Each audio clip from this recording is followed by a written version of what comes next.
Being black in law enforcement means walking a line between duty and identity. It means serving the community while also striving for justice and understanding. This Black History Month, members of the Chesterfield County Sheriff's Office share their stories, not just as a deputy, but as a black person committed to making a difference. Because representation matters. Because trust matters. Because the future of law enforcement includes all of us.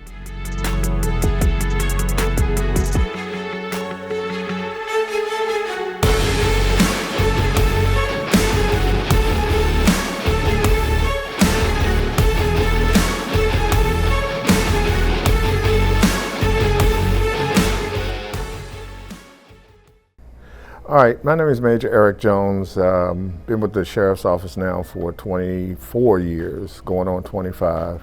Have a great career within the Sheriff's Office, and I also served in the U.S. Army National Guard for 21 years.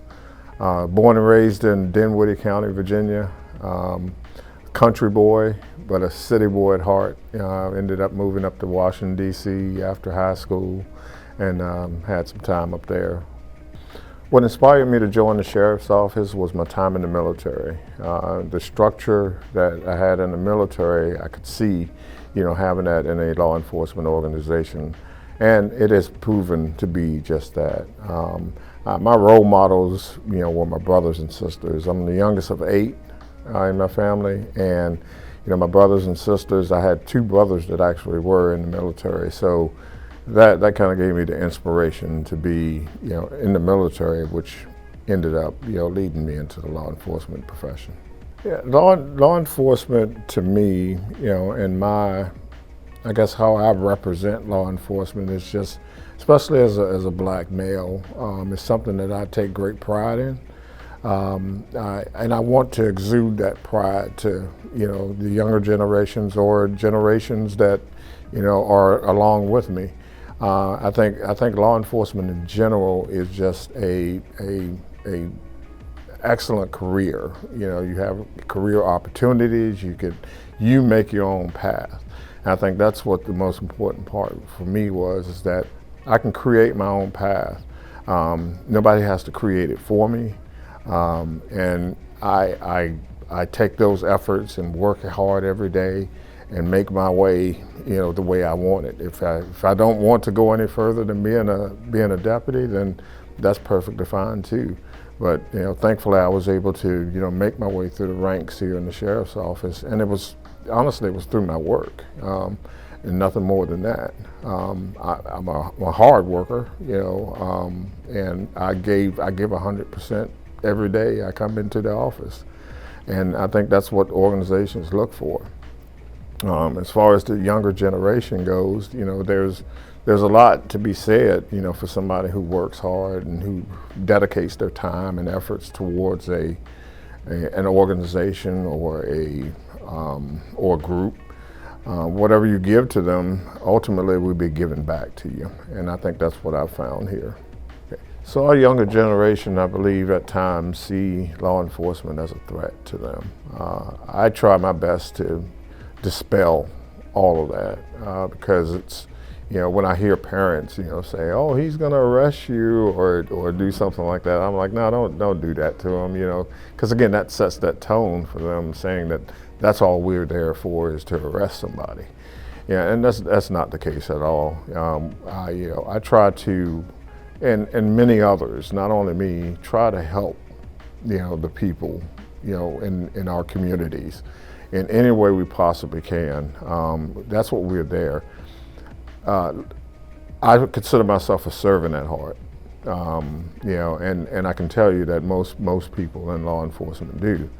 I want to serve, the public. I don't want to be a threat to the public at all.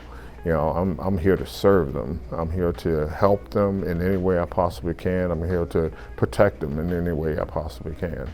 So, from a younger generation of folks who think that law enforcement is a threat, that is not the case at all. It's just those situations that, are seen on TV or or wherever, these instances of things that happen throughout the ages, involving law enforcement have set a tone around that. And that tone is not necessarily true, amongst, the masses. A lot of times when one person does something wrong, and especially in a law enforcement community, that one person is going to set the tone for the entire organization, which, again, it's just not the case. That one person has some issues there, but that doesn't mean that every person within the organization does.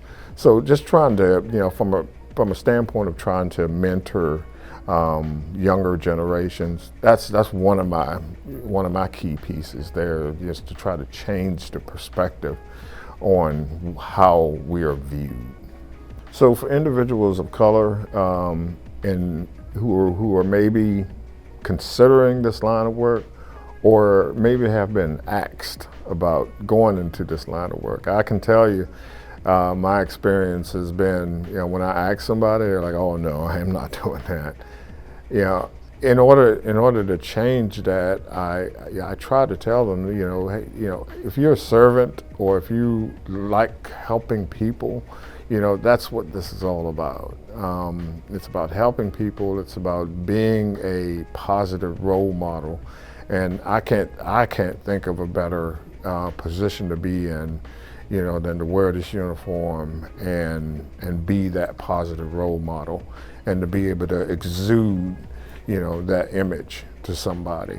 I want everybody to be that example, because there are some good guys and ladies out there that have that ability, but because of the image that's been portrayed, throughout the masses, about law enforcement, it very, very well, it dulls it a lot, which is sad.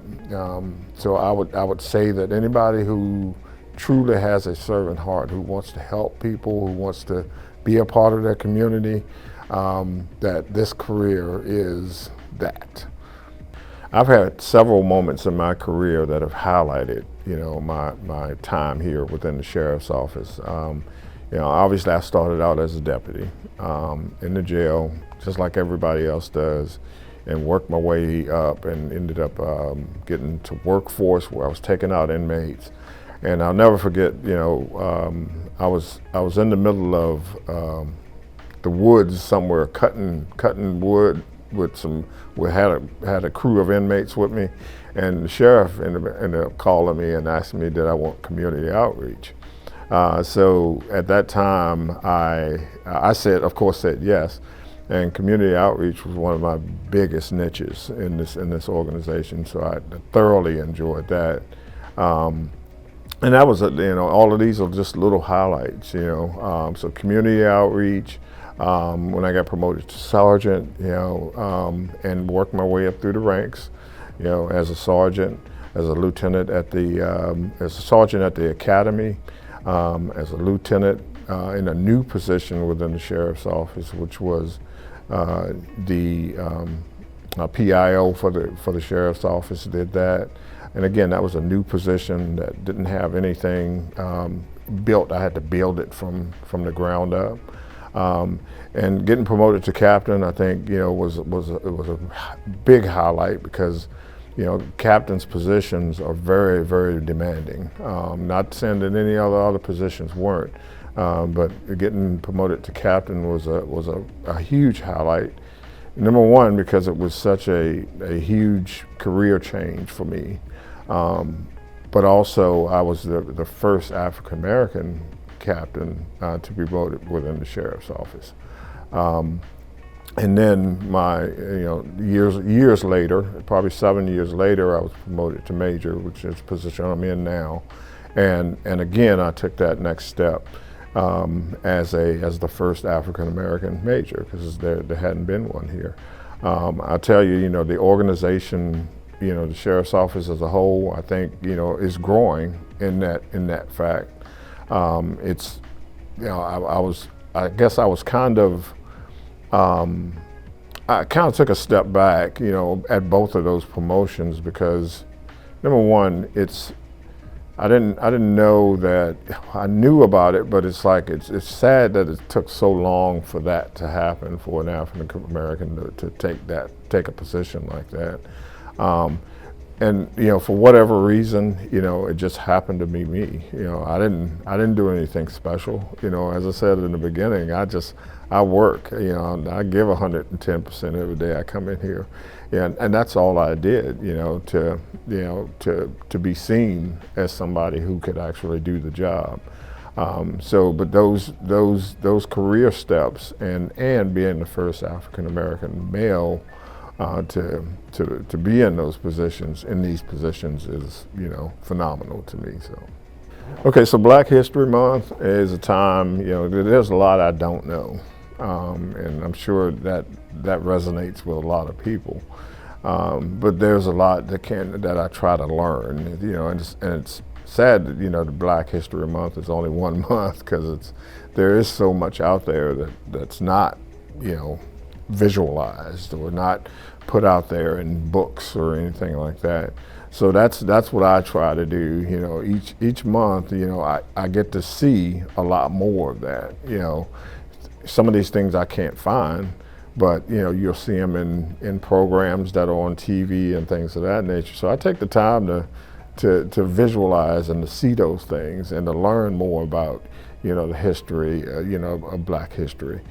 Because there's so much out there that people just don't know. So I just try to take that in every month because that's really the only time it's really put out there on televised and things of that nature where you can actually see it, to where maybe you can't find it in a library or something like that. But I like to see those things throughout the course of February because it's a lot that's being displayed.